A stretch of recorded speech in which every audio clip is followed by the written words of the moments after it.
আসসালামু আলাইকুম। Hello viewers, এটা হচ্ছে চাঁদপুরের হরিণা ফেরিঘাট।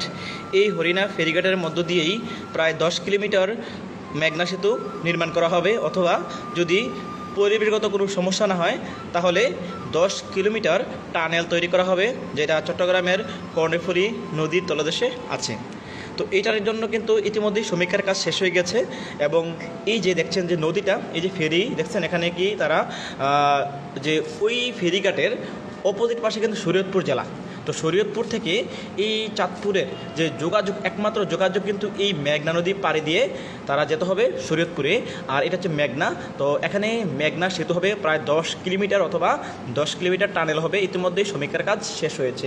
তো এই টানেলটা কেন প্রয়োজন, বা এই যে এখানে ব্রিজটি কেন প্রয়োজন, তা এখন ব্যাখ্যা করছি। দেখেন, চাঁদপুর থেকে শরীয়তপুর এই যে একটি লাইন, বা দক্ষিণবঙ্গের বলেন যে খুলনা, বাগেরহাট, সাতক্ষীরা, নড়াইল, মাদারীপুর, ভোলা, পটুয়াখালী, পিরোজপুর, এই সব জায়গায় কিন্তু যাওয়ার একমাত্র পথ হচ্ছে এই শরীয়তপুর দিয়ে, খুব অল্প সহজে। আর আপনি যদি না, আমি কুমিল্লা দিয়ে, ঢাকা দিয়ে, আর পদ্মা সেতু দিয়ে কত কিলোমিটার, কয়েকশো কিলোমিটার ঘুরে আসতে হবে, এখানে আসতে হবে কমপক্ষে 2 থেকে 300 কিলোমিটার। আর এখান থেকে যদি আপনি সহজেই শুধু এখানে 10 কিলোমিটার সেতু হয়, তাহলে কিন্তু 300 কিলোমিটার বা 200 কিলোমিটার পথ একদম সহজ হয়ে যাবে। আপনি সরাসরি চাঁদপুর থেকে এই ফেরি পার হয়ে শরীয়তপুরে চলে আসবেন। শরীয়তপুর থেকে ভোলা, পিরোজপুর, বরিশাল, খুলনা, বাগেরহাট, সাতক্ষীরা সবাই এখানে ইজিলি চলে আসতে পারবে। তো এটা কিন্তু চাঁদপুর থেকে এই দক্ষিণবঙ্গের মানুষের কাছে খুবই একটি গুরুত্বপূর্ণ ব্রিজ।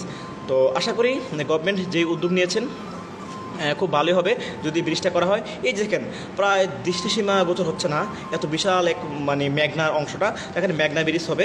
তো আমি একটা আগে ভিডিও বলেছিলাম যে আসলে পদ্মা সেতুর আদলে হবে, কিন্তু পদ্মা বলি নাই, অনেকে বলছেন যে এটা পদ্মা সেতু না, যেহেতু এটা মেঘনা সেতু, মেঘনা নদী এবং মেঘনা সেতু হবে। তো যাই হোক, এটা ভালো লাগবে।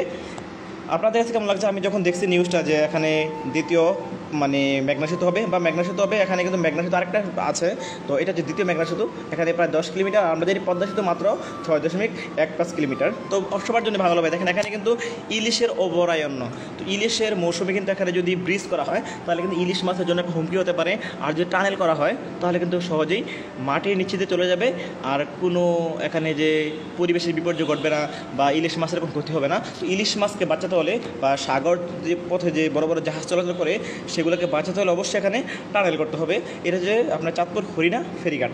তো এই যে চাঁদপুরের মানুষের, এখানে যেহেতু চাঁদপুরের জন্য নয়, আপনার চট্টগ্রাম থেকে লক্ষ্মীপুর, এই যে নোয়াখালী, লক্ষ্মীপুর যতগুলো ট্রাক বা মালামাল আছে, এই যে লক্ষ্মীপুর অনেক প্রত্যন্ত অঞ্চল। তো লক্ষ্মীপুর থেকে, নোয়াখালী থেকে তারা কিন্তু কুমিল্লা দিয়ে, চাঁদপুর দিয়ে, ঢাকা দিয়ে তারপর এখানে আসতে হবে একদম সহজে। লক্ষ্মীপুর থেকে আপনি চাঁদপুর গিয়ে, চাঁদপুর দিয়ে সহজে 10 কিলোমিটার বা টানেল দিয়ে পার হলে কিন্তু শরীয়তপুর চলে আসে। তো এত সহজ একটা রাস্তা যদি করে দেওয়া হয়, তাহলে এই এলাকার মানুষের দুঃখ কষ্ট লাঘব হবে এবং অনেক ভালো হবে সবার জন্যই। আশা করি গভর্নমেন্ট এটাকে ভালো দৃষ্টিতে দেখবেন, এবং এই ব্রিজটা যাতে দ্রুত হয়, এবং সেই সবাইকে সজাগ হতে হবে, এবং সবাই এই জন্যই প্রতিবাদ বলতে এখানে সবাইকে আওয়াজ তুলতে হবে, সবাইকে দাবি করতে হবে যে এখানে পদ্মা সেতুর মতন বিশাল এক ধরনের মেঘনা সেতু চাই, বা টানেল চাই। আমার মনে হয় টানেলটা বেস্ট হবে, এবং পর্যটনের একটি অফুরন্ত দরজা খুলে যাবে টানেল করলে এই মেঘনা।